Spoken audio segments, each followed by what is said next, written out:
What's up YouTube, Saf here on SuperSaf TV, and welcome to another epic SuperSaf style camera comparison. And this one's pretty unique because it's between the Huawei P9 and the LG G5. Now what's unique about both of these devices is that they have dual cameras, dual rear-facing cameras. So this will hopefully help you decide which dual-facing camera setup is better for you. So in the usual style, we'll be looking at both the front and rear facing cameras and looking at images as well as video too.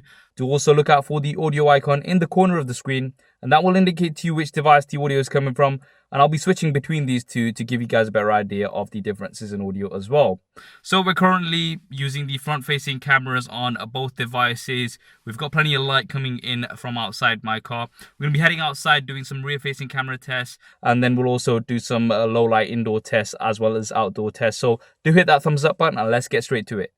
So now we're outdoors with both devices. It's a beautiful day here in Leicester, and this is the sort of quality difference that you can expect. One thing to bear in mind is that the Huawei P9 can only film up to 1080p. On the LG G5 you can film up to 4K. So this does mean that we can crop in much further on this 1080p export, and you have so much more resolution to play with.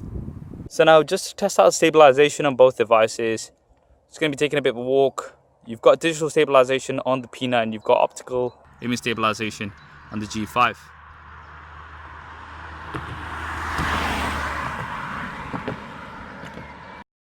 So now we're indoors with the LG G5, just testing out the autofocus, and it seems to be doing pretty well.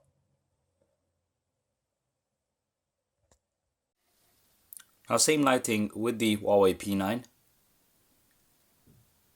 Seems to be doing okay. I think it is slightly struggling to get that close focus on this 10mm skull.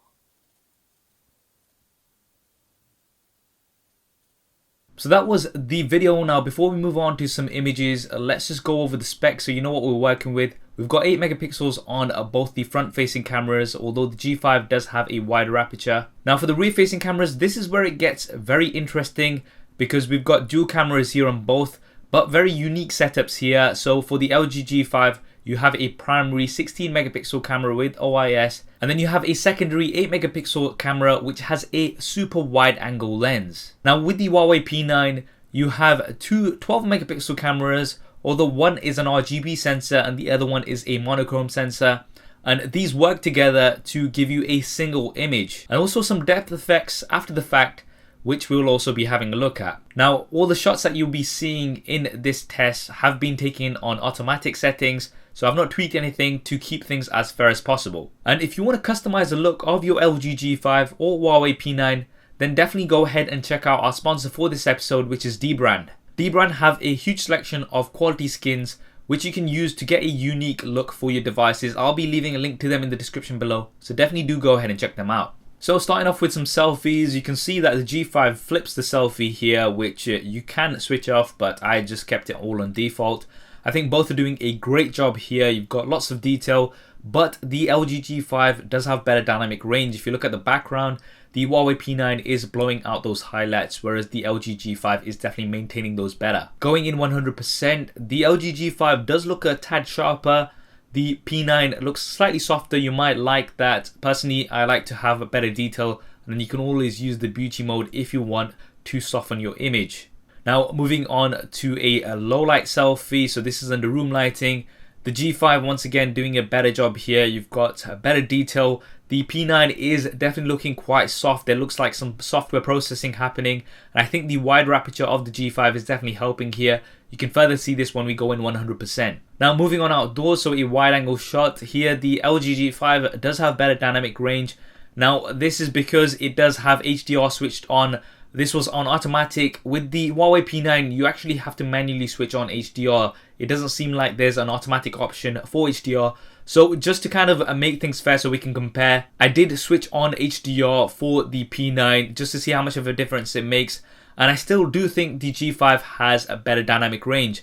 Now this is a perfect situation to use that wide angle camera on the G5. And if we switch over to that, you can see that we've got so much more in that shot. And For your landscapes, this is going to be absolutely awesome. Now, you do lose a little bit of dynamic range on the wide angle sensor, And this is a secondary sensor, so I think that would be expected. You can see we've lost some of those highlights in the clouds, but that wide angle sensor does allow you to get so much more in your shot, and that's definitely a nice touch. Now moving on to a bit of a macro shot here of some flowers. I think both are doing great. You've got some nice colors, slight differences in colors, but lots of detail. Now this is a good situation where you can use that depth effect on the Huawei P9, and this will blur out the background a little bit. And here you can see that it's doing a really nice job. You can see a bit of bokeh in the background, which does look quite nice. Now this can look a little bit artificial when we go in 100%, and you can see that we've got a little bit of blurring towards the edges. So if you do zoom into your images, if you're using this effect, then that is gonna have some of this blurring. But if you look at everything else on that picture, then the detail is very nice on both images. Now moving on to some low light shots. So here you can see the G5 is definitely producing a brighter image. You've got lots of noise on the Huawei P9 image. Let's go in 100%, and you can further see that the G5 is definitely performing better because of that wider aperture on the optical image stabilization, and the dual cameras, which are supposed to work together to give you better low light images, I don't think work as well. Maybe a software update can improve this, but from the test that I've done in low light, the Huawei P9 doesn't seem to do too well. This is further illustrated when we go outdoors, so you can see that the tree is much brighter here on the LG G5, and you can also see a little bit more detail in the background. Both images are noisy because a high ISO has been used on both here, but the LG G5 does seem to be producing a cleaner image, and I think that does once again come down to the optical image stabilization. Now finally, looking at an image with a flash, I think both are doing okay here. I think the color was just in between, so I'm going to call this one a bit of a draw. So there we have it, the epic SuperSaf style camera comparison between the LG G5 and the Huawei P9. Now for the front facing camera, I would have to give the win to the G5 with better dynamic range and a better low light performance because of that wider aperture. And for the front facing video, I like the colors a little bit better on the Huawei P9, but the G5 did record a little bit more wide angle, and it did seem to once again have better dynamic range. Now moving on to the rear-facing cameras, the video, the P9 wasn't bad at all, but the G5 definitely gets the edge because of the 4K recording with optical image stabilization, and I also thought the laser autofocus worked better compared to the hybrid autofocus on the Huawei P9. And outdoor images both were great. LG G5 once again did have better dynamic range, and that wide angle is great for landscapes, and if you are somebody who likes taking landscape shots, I know you are going to love that wide angle lens on the LG G5. The P9 does have quite a nice depth effect, which will allow you to refocus after the fact and also create that blur. And although this can look nice in certain situations, it can look a little bit artificial sometimes, so do bear that in mind. Now for low light images, the G5 did get the win with the wider aperture and the optical image stabilization, giving you some more cleaner images, and this did seem to work better than the dual cameras working together on the Huawei P9. For audio, I'm going to let you go back and have a listen. To me personally, I did find the LG G5 a little bit better, especially indoors. There was less background noise. So to conclude, I think the overall win for me personally would have to go to the G5. I like that dual camera setup a little bit better with the primary camera as well as the wide angle camera. And with the P9, although this is an interesting concept, I think further work does have to be done, maybe to the software, to fully utilize those two cameras and make them work together, especially for low light. That's what I think anyway. What do you think? Do drop me a comment below and let me know your thoughts. If you want to see images from lots of different devices, then make sure you do go ahead and give me a follow on Instagram. I am at SuperSaf TV. I hope you enjoyed this video and found it useful. If you did, then please do hit that thumbs up button for me. It really does help me out. And if you haven't already, then be sure to subscribe.